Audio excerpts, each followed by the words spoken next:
Hello అందరికీ నమస్తే అండి. ఈరోజు నేను అమ్మవారికి మొదటి రోజు నవరాత్రిలో మొదటి రోజు చేసే కట్టె పొంగల్ ఎలా తయారు చేయాలో చూపిస్తానండి. సో ముందుగా దీనికి ఏంటంటే మనకి ఇవి ఉన్నాయి కదండీ! పెసరపప్పు ఒక గ్లాస్ పెసరపప్పు తీసుకుంటున్నాను. సో ఒక గ్లాస్ పెసరపప్పుకి గ్లాసున్నర బియ్యం అండి. ఇలా నానబెట్టాలి. ఒక 10 నిమిషాలు నానబెట్టుకోవాలి. బాగా క్లీన్ చేసేసి ఇలా వాటర్ వేసి నానబెట్టుకోవాలండి. అదే కాకుండా మనకి తాలింపుకొచ్చేసి జీడిపప్పు, పచ్చిమిర్చి, కరివేపాకు, మిరియాలు ఇలా నీట్‌గా దంచుకుని ఉంచుకోవాలండి. జీలకర్ర అండి. సో ఈ జీలకర్ర వీటిలతోనే మనకి నీట్‌గా హెల్తీ చాలా మంచిదండి. చాలా బెనిఫిట్స్ ఉంటాయి. సో వీటితోనే హెల్తీగా మనకి కట్టె పొంగల్ అమ్మవారికి నైవేద్యం అండి. సో అమ్మవారికి చేసే మహా నైవేద్యాన్ని మనం చేసుకుందాము. సో ముందుగా స్టవ్ అయితే ఆన్ చేసేసుకున్నాను. స్టవ్ ఆన్ చేసి ప్యాన్ హీట్ ఎక్కనివ్వాలండి. సో ప్యాన్ హీట్ ఎక్కాక మనం నీట్‌గా ఈ ఈ పెసరపప్పు ఉంది కదండీ! ఈ పెసరపప్పుని నీట్‌గా వేపుకుందాము. సో ఫస్ట్ అయితే ప్యాన్ బాగా హీట్ ఎక్కనివ్వండి. సో ప్యాన్ బాగా హీట్ ఎక్కిన తర్వాత వేసుకోవాలండి.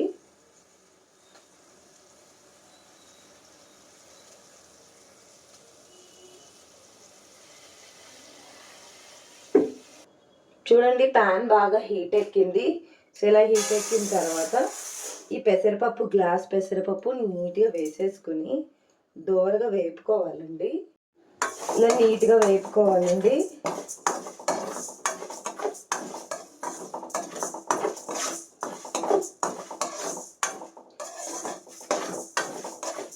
చూస్తారు కదండి నీట్‌గా ఎలా వేగుతుంది. మంచి అరోమా వస్తుందండి.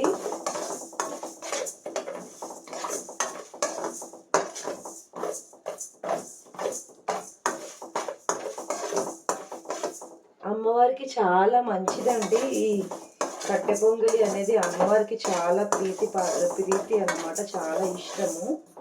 సో ఇది ఏంటంటే తినడం వల్ల చిన్నపిల్లల నుంచి పెద్దవాళ్ళకి కూడా ప్రోటీన్ అనేది చేరుతుందండి. మన అప్పుడు అమ్మవారికి పెట్టే ప్రతి నైవేద్యంలో ఒక్కొక్క ఆయుర్వేదం అండి వంటలు ప్రతిదీ కూడా.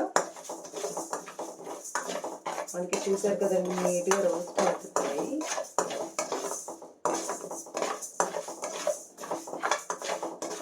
ఇలా కలుపుకోవాలండి. రిపీటెడ్‌గా కలుపుకోవాలి. లేదంటే మనకి పెసరపప్పు అనేది మనకి అడుగంటిపోయి వేడికి మాడిపోతుంది. సో చూడండి నీట్‌గా వేగిపోతుంది. మంచి స్మెల్ అయితే వస్తుందండి.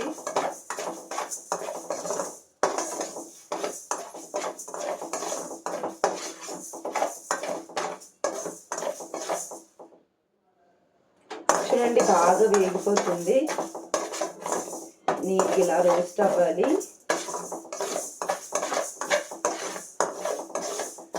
ఈ 9 రోజులు ప్రతి వంట అమ్మవారికి పెట్టే ప్రతి నైవేద్యం కూడా మీకు పోస్ట్ చేస్తూ ఉంటానండి. తప్పకుండా చూడండి.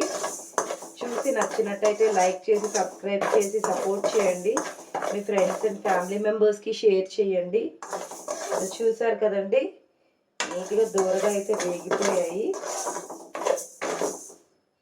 ఇప్పుడు నేను వీటిని ఏంటంటే ఒక బౌల్లోకి తీసేసుకుంటాను, ట్రాన్స్ఫర్ చేసేసుకుంటాను. ఒక బౌల్లోకి అయితే ట్రాన్స్ఫర్ చేసేసుకున్నామండి. నీట్‌గా ట్రాన్స్ఫర్ చేసేసుకున్నట్టయితే మనకి అయిపోతుందండి చక్కగా.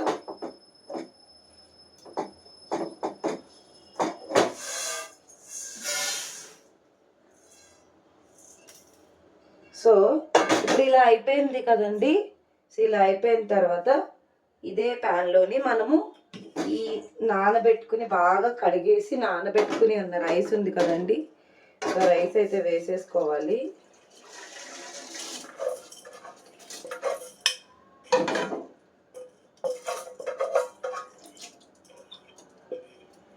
నేను ఇది కూడా బాగా క్లీన్ చేసేసుకుంటానండి. పెసరపప్పుని కూడా బాగా క్లీన్ చేసేసుకుంటాను. సో క్లీన్ చేసుకుని ఇది కూడా అందులో మిక్స్ చేసేద్దాము. చూడండి నీట్‌గా క్లీన్ చేసేసుకున్నాను.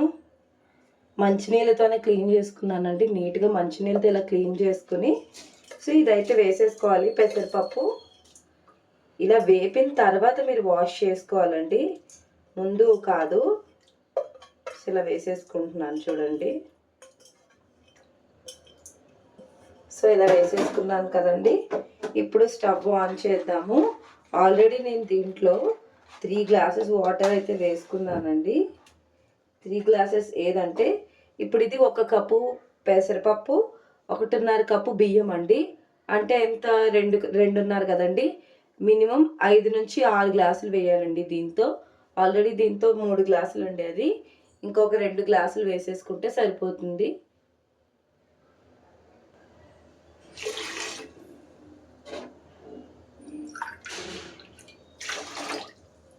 చూడండి వేసేసుకున్నాను. ఇంకొక ఎక్స్ట్రా గ్లాస్ వేసుకుంటున్నానండి. ఇలా వేసేసుకున్నాను.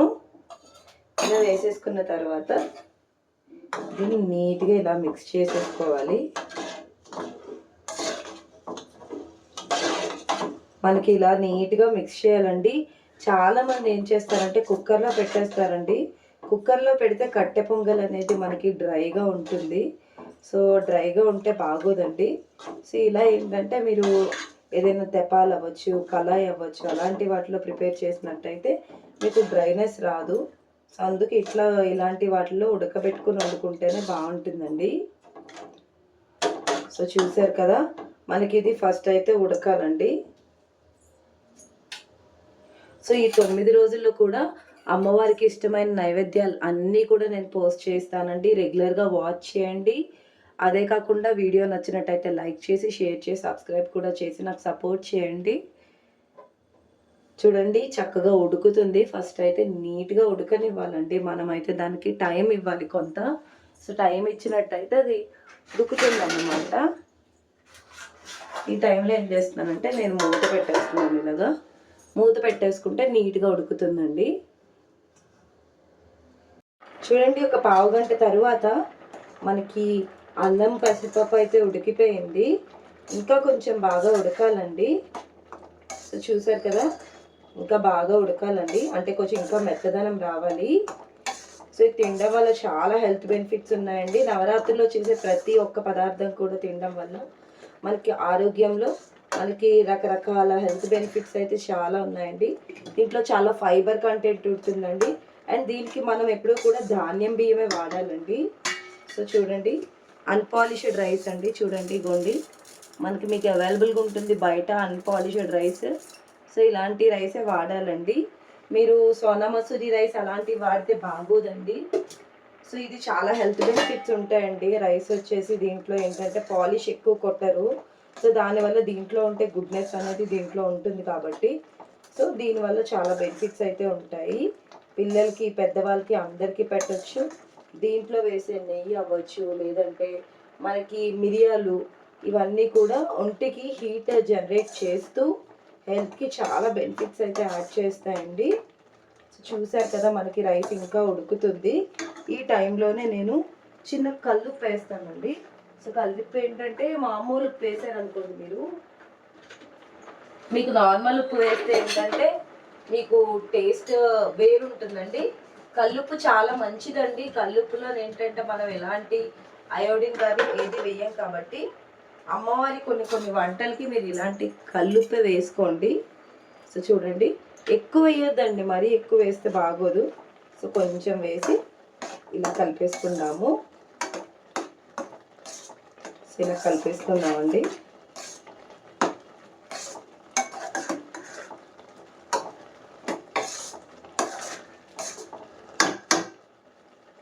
చూడండి మూత పెట్టేద్దామండి. మనమైతే ఇప్పుడు తాలింపుకి కూడా రెడీ చేసేసుకుందాము. ఒక పక్క ఇది ఆల్మోస్ట్ అయిపోయింది కదండి.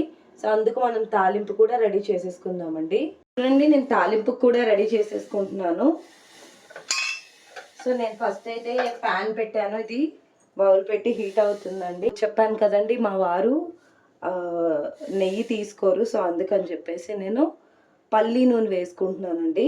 మీరైతే స్వచ్ఛమైన ఆవు నెయ్యి వేసుకోండి అమ్మవారికి నైవేద్యంగా పెట్టేటప్పుడు. సో ఇది నేను అమ్మవారికి నైవేద్యం అండి. కొత్తగా ఓపెన్ చేసిన ప్యాకెట్ అయితే అలా ఉంచాను. సో అది వేస్తున్నానండి. సో ఆయిల్ అయితే హీట్ ఎక్కుతుంది కదా. సో ఆయిల్ హీట్ ఎక్కిన వెంటనే ముందుగా మనం జీడిపప్పు అయితే వేసుకోవాలండి.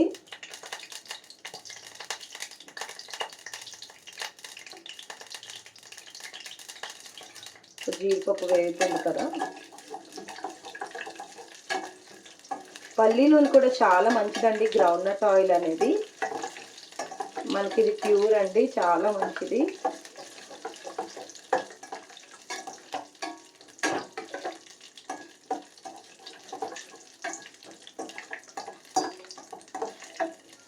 చాలా బాగుంటుందండి, జీడిపప్పు అవన్నీ వేసుకుంటే బాగుంటుంది. సో చూడండి, జీడిపప్పు అది బాగా వేపుతున్నాను. సో ఈ రకంగా వేగితే చాలండి, మరీ ఎక్కువ వేగినా బాగోదు. సో ఈ టైంలోనే నేను పచ్చిమిర్చి వేసుకుంటున్నాను.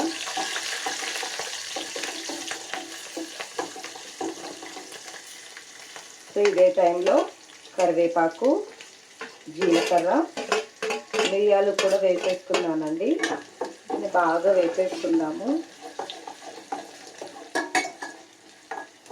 సో చూడండి, నీట్గా వేగిపోయాయండి. ఓకే, చూడండి మనకి మెత్తగా ఉడికిపోయిందండి. సో ఇప్పుడు నేను ఏం చేస్తున్నాను చూసారు కదా, ఇలా మెదిపేసుకుంటున్నాను. సో మెదిపేసుకుంటే నీట్గా పప్పు కూడా అయిపోతుందండి. సో ఇట్లా మెదిపేసుకుంటే మెత్తగా అయిపోతుంది, ఉడికిపోయింది కాబట్టి.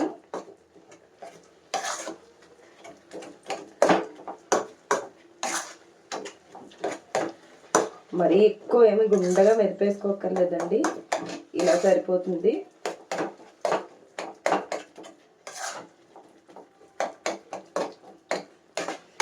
ఇది చాలా బాగుంటుందండి, చాలా టేస్టీగా ఉంటుంది, తప్పకుండా ట్రై చేయండి. ఇది చక్కగా తినేయచ్చండి, ఊరికనే తినేయచ్చు, బాగుంటుంది. సో చూసారు కదా, మనకి రైస్ ఇలా అయిపోవాలండి. సో ఇలా అయిపోవాలి. సో ఇలా అయిపోయింది కదండి. ఇప్పుడు దీంట్లో అయితే మనం తాలింపు వేసుకున్న ఇది వేసేసుకోవాలండి.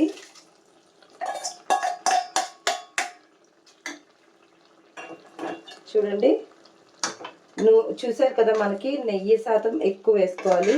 మీరు నెయ్యి వేసుకున్నా లేదంటే ఇలా పల్లి ఆయిల్ వేసుకున్నా కొంచెం ఎక్కువగానే వేసుకోవాలండి. ఇలా వేసేసుకొని బాగా మిక్స్ చేసేసుకోవాలి. సో ఇలా కలిపేసుకొని